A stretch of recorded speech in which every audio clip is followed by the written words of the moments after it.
Hello, hello. How are you doing tonight? So what is happening? What is happening? So I have, as usual, from being a makeup artist and a beauty professional, as well as just someone who likes to try out different products and test different products. I have my winners and I have my losers, right? And so I have been setting products aside to do this video because one thing that I have noticed, there's some things that might work great for other people, but they just don't work great for me. And you know, you may find success with some of these products, you may love some of these products, but these for me just are not my thing, and I have my reasons for them. So anyway, before I get too involved, don't forget to hit thumbs up, don't forget to subscribe, and don't forget to hit the notification bell so that you can be notified when I upload new content. Okay, so first things first, today I tried these out. I had these sitting on my counter here. On my pot, I buy lashes. I don't wear them all the time. I have a lot of frustrations with lashes. I've talked about it before. I've had a lot of trials and tribulations. Some work great, some don't work so good. I've had some pretty good luck with doing the liner that acts like a glue that you put the lashes on. This set was by, and I have had really good luck with this brand, Eyelure.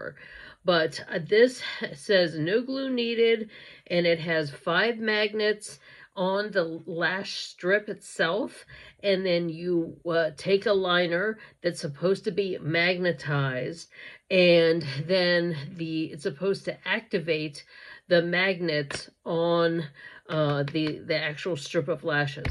This was the biggest fail I've ever had. This ended up being a huge mess. The liner is very messy. The liner was, not only was the liner messy, but I couldn't do it the way I like to do it.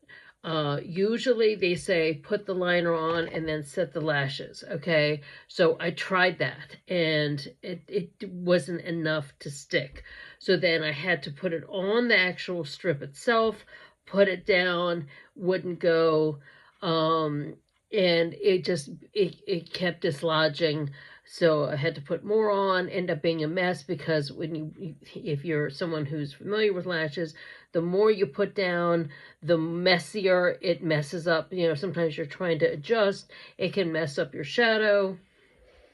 This side was okay, but because of the curve, as usual, my biggest issue with a lot of lashes is how curved they are and how long they are.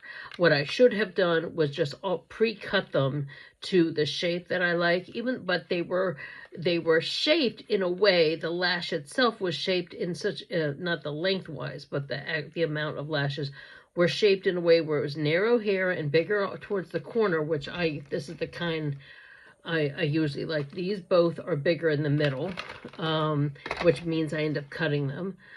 These are bigger all the way around, which I end up having to give them a haircut and make them more narrow. These also are big, but I like the bigness. And what else? These are that kind, but they're almost too long. So even if I cut them here, I have to make these. But my problem is that the length of the lashes do not fit my eyes. So anyway, they end up being way too long, but here I thought, oh, okay, because of the design, it's going to work out. I don't have to pre-cut them. They still end up being too long that way, so that even when it was placed where I needed to be, it was stuck out too far this way. Then if I pushed it down this way, it wasn't connecting enough here. And then I had to put more on, ended up being a huge, huge mess. Within an hour, I ended up taking it because I wanted to have them onto film here earlier. And it ended up irritating my eyes. The glue / adhesive / liner / whatever didn't work with the magnets on the strip. So it ended up being a huge mess. So I end up tossing the whole thing. So this is just the box from it. So for me, this did not work. Some people love these magnetic things. Sometimes they're putting them under here. Just that alone is just would make my eyes tear up all day long, so I'm not going there. So yeah, these are some other ones that, pretty nice shape, but if I have to cut them here, that means I have to cut this to the right length, and I end up having to redesign anytime I do a set of lashes. So, and then this is another one, Mega Hold Liner and Lash. So I have high hopes. I always buy with the best of intentions. But I now have learned that I'm just better off using the 1 or 2 lash liner things that I have bought that actually were from Dollar Tree, which actually were pretty good, and just calling it a day. But this one is my next one that's like that, so I have high hopes for it, so let's hope that that one is better. But the Eyelure one, which usually the Eyelure lashes, I've had great luck with their glue and great luck with their lashes, did not work for the magnetic set. Okay, so next thing, Michaela. Okay, Michaela is a very controversial person in the beauty industry. She was just a regular girl like me. She was a plus-size girl. She's lost some weight. Dark hair. People say, is her accent real? Is her accent fake?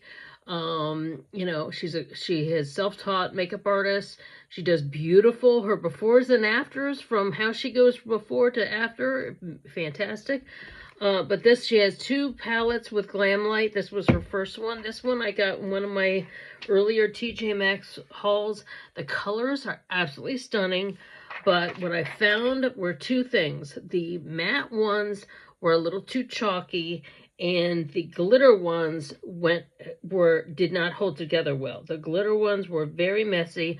I ended up just mainly using these, and then occasionally using this one, occasionally using some of these like as liners, wet to dry.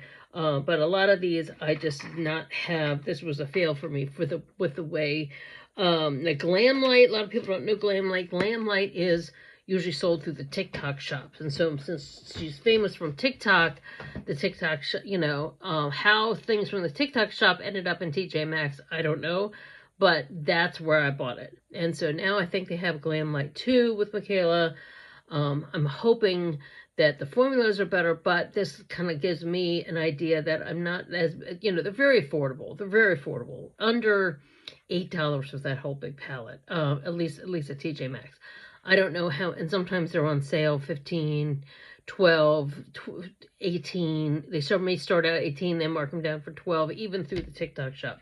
So quality-wise, I was not too impressed. So even though I have seen a lot of cool palettes for Glam Light, on TikTok shop, I'm just not as impressed with them as I normally would have been. But now I know, so I have other palettes that I bought that I really like the quality of, the Morphe things, some of the other things that I have purchased and I really, really like. So that's, so I'm going with those. So, okay, another fail.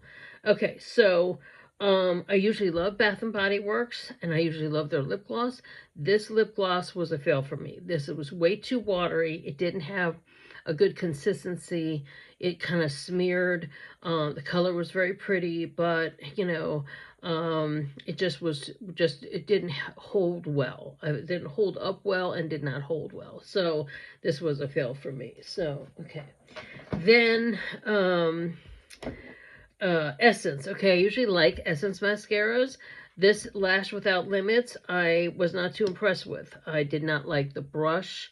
I had bought this from a review where someone was saying that they love this and all this, and I did not get the length that a lot of people were raving about. I even multiple coats. It was not a win for me. Okay, so then another mascara, which I had forgotten I had bought this one before.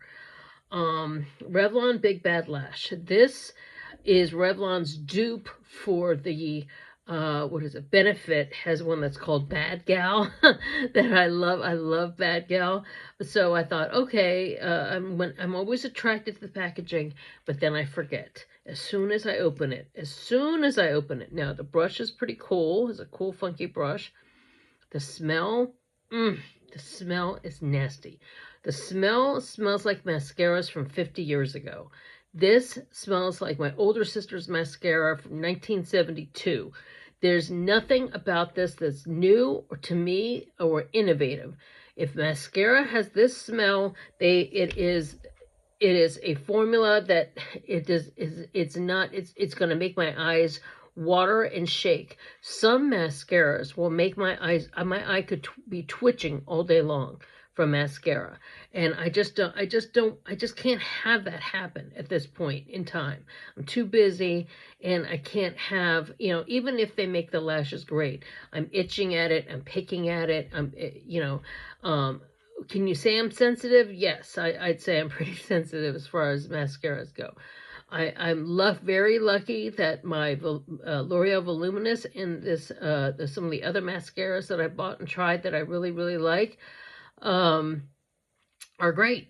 But this one was, as soon as I smelt it and I knew there's some ingredient in there, and that's the same thing with this one, the LA Colors Wowie Lash. Okay, this one was a Dollar Tree, and I thought, okay, sometimes a Dollar Tree you can find some winners, and of course it had the curved brush, and I love a curved brush, but this is the same. Had that same scent, that same I call it 1972 mascara. This is very inexpensive ingredients, even though they can say it's vegan or whatever. There's something in it, that there's a chemical in this that make that smell that I don't, and you don't know until you buy it and you open it up. And they used to take returns on mascara, especially on CVS, but they don't anymore. So, so it is what it is. Okay. So when I went to Primark, they didn't have a very good selection. They had 2 colors of lip liners, and they had this one, and then they had a darker brown. This one seemed like it would be what I would like, but I ended up, for one thing, it doesn't stay on very well. It kind of fades pretty quickly, and I prefer it more as a lip color than a liner.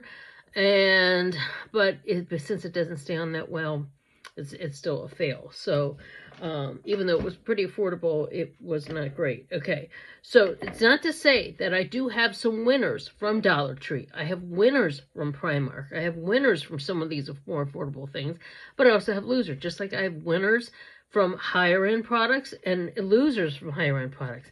For me, these are just like what has worked best for me. Okay, so 2 eyeliners. One was LA Girl, another one was LA Colors, for different reasons. This one was a Glide Deluxe.